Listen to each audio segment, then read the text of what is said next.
One tip I wish I knew before I start doing my first video is read your script 3 times just to get the delivery down, and it will sound smoother.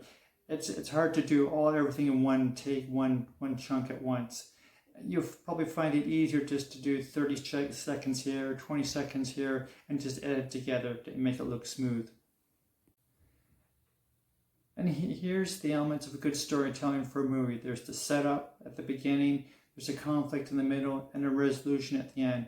But for a product video, it's different. It's about what's in it for the customer. Talk about their pain points, and this will make them watch the video and maybe even share it with other customers. Now you're a YouTube blogger telling your story. Share what you love, whether it's drinking coffee or painting. Have a script. 2.5 pages of text I find will cover about 5 minutes of video.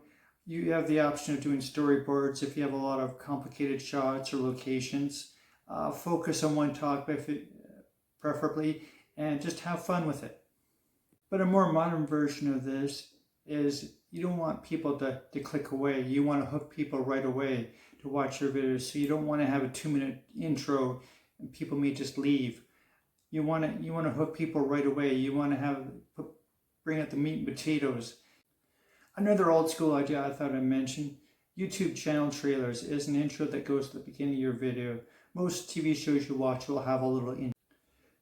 Now there's a more modern version of this. Instead of waiting to the last 20 seconds, maybe halfway through your video you can promote your video. This is a more modern version. You have to make it more relevant to what you're talking about. Just putting on a random video with a link on it.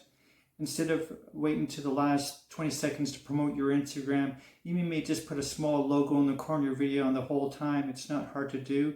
You just place it on a separate layer and just drag it on there. You can ask your video editor to do this, or you just need to have a video editor that's capable of doing layers. This is a little more old school, but I thought I'd mention end cards go at the end, at the last 20 minutes or last 20 seconds of your video. They're to promote your other videos that you got on your channel. End cards are a great way to promote your website. As a bonus, cell phone cameras get better and better every year. Upgrading your cell phone every 2 or 3 years is a lot cheaper than upgrading your DSLR equipment. DSLR is a lot heavier to carry around. It's so bulky, and I find it's just too much to move around. So I've moved all my photography and video to my cell phone. Plus, it's a lot easier and convenient just to carry around a cell phone. Plus, if you could always do cutaway, if you see like a really pretty waterfall or a flower with some water on it, it's great B-roll. If you're really getting serious about shooting, I would suggest you look at a Nikon or a Canon DSLR. This is what the pros use, but you can easily drop 5 to 10 grand on camera body, lenses, equipment, plus. And if you're using your phone camera, just try to figure out what type of videos you're shooting, what you really. The camera I'm using is a Samsung A70 phone. I get a lot of compliments on Instagram. They're like, what camera are you using? The quality is so good. You don't need a DSLR to get started. It's hard to shoot one perfect 10-minute video in one clip. It's best to shoot multiple clips. It makes it more interesting. You have 2 or 3 different locations or 2 or 3 different cutaways. Then you can cut these clips together in editing. I do the editing on my phone on an app called Filmora Go. It's free. You also can get a paid version. It's the only 2 really edits you have to ever worry about is a cut and transition, and most of the time you're just going to do a cut. When using these shots, you might use them for like a music video. You can be more creative with the camera angles, but for if you're shooting a wedding, you may just do some medium shot or a wide shot. So these are some examples of when you may get more creative. You also need to, if you're shooting outside, you need to be more concerned about sound. And there's lots of sounds you may pick up in your video which you wouldn't notice if you're shooting it indoors. So you may need to use a shotgun mic or a clip-on mic so you're not picking up background noise.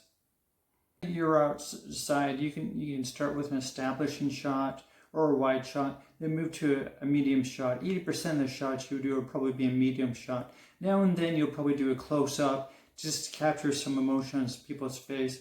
I know once you point out different type of shots, you'll probably start watching TV movies a lot differently. You start to noticing the different type of shots and how they combine them, and you'll start noticing this more. I know if you watch a TV show I like is CSI Miami, and they have some really great shots and how they combine them, and the editing is just superb. This is more advanced, and you may never even use these shots, but just how to create a YouTube video for business events tips. Shooting inside and outside are two very different things. Shooting indoors is more controlled. It's great for beginners. It's less to worry about. You want to pick a room with great morning light. You want to pick a room that looks pretty. This place is going to be your studio. You don't have to worry about outside noises. When shooting indoors, you need to think about a medium shot. A lot of YouTubers shoot indoors rather than outdoors. Shooting indoors, you don't have to think about, 2 or 3 different locations you need to scout, or you don't have to worry about the lighting or the noise. When shooting outdoors, you have to think about when's the best light, what time of year is it. If it's between 8 a.m. and 11 a.m., that's the best time for morning light. That's the best light you'll get. Between 12 and 2, the light becomes really harsh, and you notice these deep shadows in your eyes and stuff like that. You don't want that. Set